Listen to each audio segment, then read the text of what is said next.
We'll go with you first, Jade. Twiggy. First question for you, because you're the man who looks after all the backs.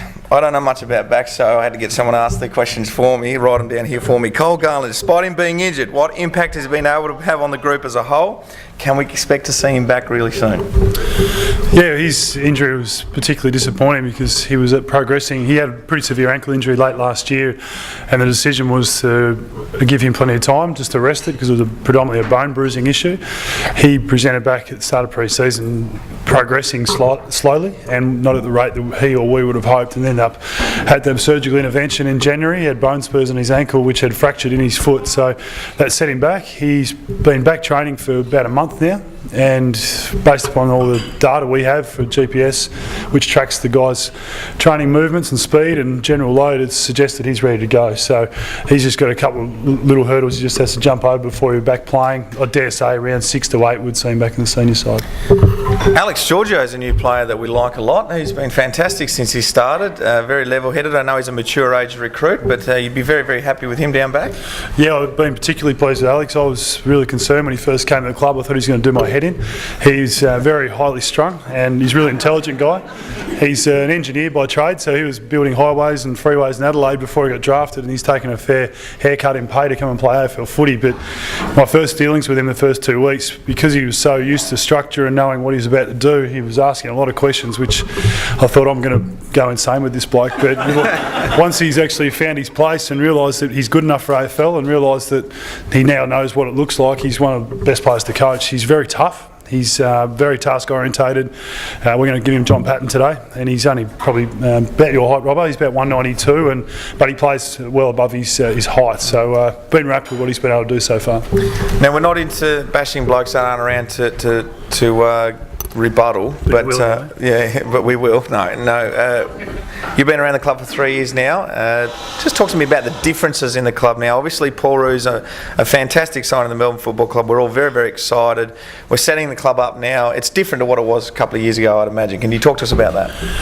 Yeah, well, it's been extremely challenging over the last couple of years to get a new coaching regime together and bring in some new players, and for that to not succeed, and it's been very disappointing, and it's been hard, I imagine, for supporters as well as us as staff members to see the light and see the optimism. Our club has presented the players with as good opportunity they could have to be as good as they can be right now. The board has been completely overhauled, which John was a part of, and went through an extensive review to find out what was the best look for our club off field. We've selected a new president. We have a CEO who's very serious about this club being good, which has then provided the footy department with a new look coaching staff, other key members of that footy department, which enabled the players to have as good a resource as they could ask for.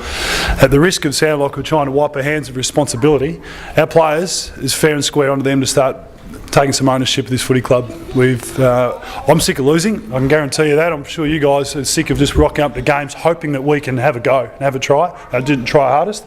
We're beyond that. The Paul Roos factor has been massive. The environment has completely changed, but the Paul Roos factor isn't going to make us a better footy team purely and simply, and that's not being rude to him. Benny's worked with him, and he brings the environment, he brings a way of playing, he brings the level of standards. It's now up to our players to fully buy into it and understand what their responsibility to carry our club forward. So sorry for getting emotional about that, but I'm sick of losing. I want our club to be good much sooner rather than later.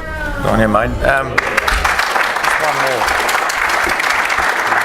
Just one more question without notice. The last couple of weeks, talking to a lot of people in the room just as we got here, there's a couple of good performances. Obviously last week wasn't what we'd hoped, but we had more of the ball than the West Coast Eagles, which was really, really promising, and we know the situation at the moment with a lot of injuries. Can you just give us a bit of a talk from an assistant coach and a coach's panel perspective, what your thoughts have been over the last couple of weeks? Yeah, well, the St Kilda one was particularly disappointing because that was a conversion execution problem. We kicked 0 goals 8 in the second quarter and should have probably put the Saints away by half time, and we didn't get the minute, and then Revo gets going for 10 minutes and makes a big difference to the game. So we've felt as though our execution and our decision making was more the problem rather than effort or enough pressure. But last week against West Coast, the only excuse that we could present from the playing perspective is we don't have a forward line. That is a legitimate excuse, but at the same time dropping chest marks when you go inside 50 is inexcusable. So last week we had plenty of the ball. There's a different way of playing. We're probably trying to be a bit more mindful of how we go forward when we don't have tall forwards to kick to. I would expect you would see a different look today, both personnel-wise and how we move the footy, that we've got hopefully 2 speeds that we can go at. So we've reviewed the games quite thoroughly as a coaching group, and there was fair fallout last week after last Sunday's game, because that wasn't acceptable what we put out there. So there have been changes both at that selection, and I would like to think there's been a mentality shift from the playing group after Monday. So it'll all be the proof in the pudding watching the players play today, but let's seriously hope that the group get themselves going today and we can register a victory. Jade Rawlings, give him a round of applause. Thanks very much. Another great Tasmanian. They're fantastic, don't worry about that.